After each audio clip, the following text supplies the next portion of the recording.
If you ask most Skyrim players which race is the strongest, the answer usually falls into familiar categories. Nords are often selected because they feel inseparable from the province itself, representing Skyrim's cultural and historical identity. Orcs are commonly highlighted for their physical power and effectiveness in direct combat. High Elves are widely regarded as the natural choice for players who want to focus on magic, due to their high magicka pool and spellcasting bonuses. Bretons, by contrast, are discussed far less frequently. They don't draw the attention of players through striking racial values or immediately obvious combat advantages. Their racial traits don't lend themselves to creating dramatic moments or sudden power spikes. When compared to races built around a clear and narrow fantasy, Bretons can initially appear understated. That impression changes once Skyrim's combat mechanics are examined more closely. When magical damage resistances and scaling are taken into account, Bretons reveal themselves as one of the most dependable and effective races in the game. Their strength is rooted in survivability and risk management rather than speed or spectacle. They perform well across a wide range of encounters and remain effective even when conditions are unfavorable. Bretons begin the game with a permanent 25% resistance to magic. While this may appear modest when compared to direct offensive bonuses, it's one of the most impactful racial passives in Skyrim. Its value remains constant from the opening hours of the game until the very end. This resistance applies to a broad category of threats. It reduces damage from elemental spells, weakens dragon breath attacks, and lowers damage from enchanted weapons and magical traps. Many of the game's most dangerous enemies rely heavily on these forms of damage, and Breton resistance applies in every such encounter. Unlike spell absorption, which activates inconsistently, or elemental resistances that only apply to specific damage types, Breton magic resistance functions continuously. It requires no activation, it requires no preparation, and it's not reliant on timing. Magic resistance is also a rare defensive stat. Skyrim enforces a hard magic resistance cap of 85%, and reaching it usually requires careful stacking of gear, perks, and external bonuses. Bretons begin the game already much closer to that limit than any other race without any reliance on equipment. As a result, they take reduced damage from mages, vampires, dragon priests, dragons, and enchanted enemies throughout the entire game. These opponents are central to Skyrim's progression rather than being optional challenges, giving Bretons a consistent advantage long before most characters specialize. Dragons are designed as high-pressure encounters. Their breath attacks cover large areas, deal heavy damage, and often force players into reactive play. A critical mechanical detail is that dragon breath is classified as magical damage. Because of this classification, Breton magic resistance directly mitigates one of the dragon's primary offensive tools. Early dragon encounters become much more forgiving, allowing players to recover from positional errors. Later fights against stronger dragons remain manageable, even when terrain and timing are imperfect. While other characters often rely heavily on potions or temporary buffs, Bretons enter fights with a higher baseline of survivability. Preparation and positioning still matter, but the margin for recovery is noticeably wider. Across a long playthrough, this reliability produces tangible results. Sudden deaths occur less frequently and encounters are less likely to spiral due to a single mistake.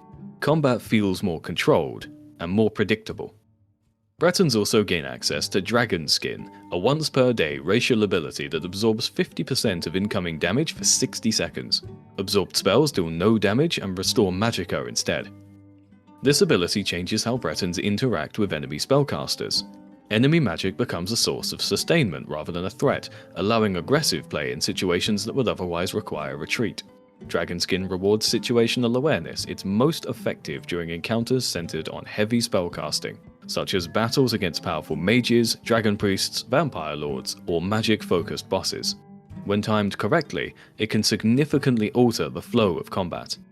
When combined with permanent magic resistance, Dragon Skin makes Bretons especially resilient against magical offense.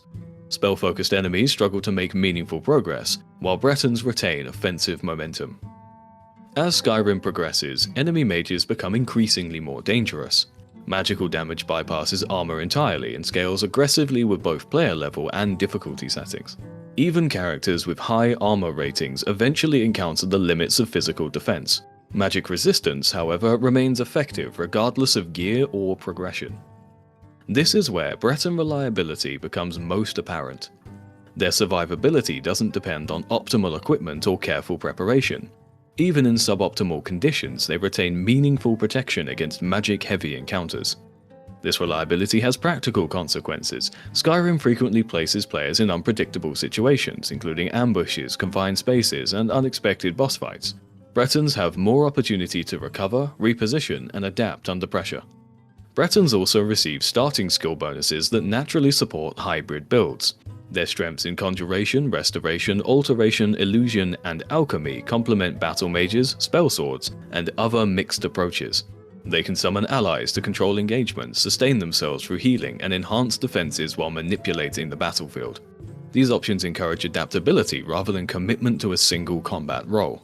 Hybrid builds often face early game survivability challenges due to split investment. Breton's magic resistance helps stabilize this phase, allowing experimentation without incurring excessive risk.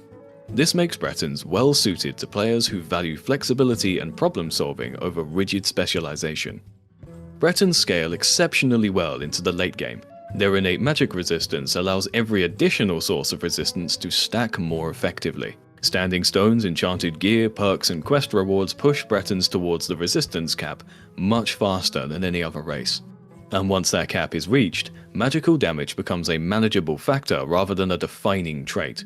A Breton's power grows steadily across the game, reinforcing an identity built on sustained effectiveness. Breton lore mirrors this mechanical identity. With human roots and elven ancestry, Bretons are historically associated with magic, diplomacy, and survival in contested regions. Their culture emphasizes adaptation and endurance. These themes are reflected directly in gameplay. Bretons succeed by mitigating dangerous forces and maintaining control in uncertain environments. This alignment between lore and mechanics enhances long-term immersion and resists ludonarrative dissonance. Playing a Breton feels cohesive from both a narrative and systemic perspective.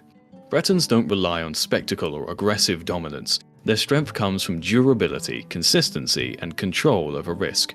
Magic, dragons, and high-level spellcasters define much of Skyrim's difficulty curve. Bretons are equipped to face these challenges from the very beginning and continue to do so throughout the course of the game. Their defining trait is reliability. In a system where magic damage bypasses armor and scales aggressively, reliability becomes one of the most valuable advantages available. Bretons demonstrate that sustained survival can shape an entire playthrough, and that resilience is a form of power in its own right. Thank you all so much for watching, and the biggest possible thank you to all of the following people without whom none of this is possible. First and foremost, our handsome and brilliant Thanes of the City, the highest tier on Patreon. It's only £10 a month, by the way, think about it. Eldridge Rolls, Ellie Sophia, Sniper Lord 696, Remix 2000D, Narthrak, and Rubber T60. And a very special thank you to our one and only coffee funder at the moment, who is the sole reason that I'm awake, Kyle B. Cheers, lad. As well as our lovely Tier 1 YouTube members, Ellie Sophia again, Eldridge Rolls again, and Remix 2000 again. Cheers, guys. And last but not least, all of the art you see these days is put together by Suzy. There's a link to their Tumblr in the description, and on the top right hand side of your screen right now, that's tumblr.com/SUZY-GONE-MAD. Check them out on Tumblr, you'll be seeing more of their stuff going forward. They're great. Right, anyway, bye.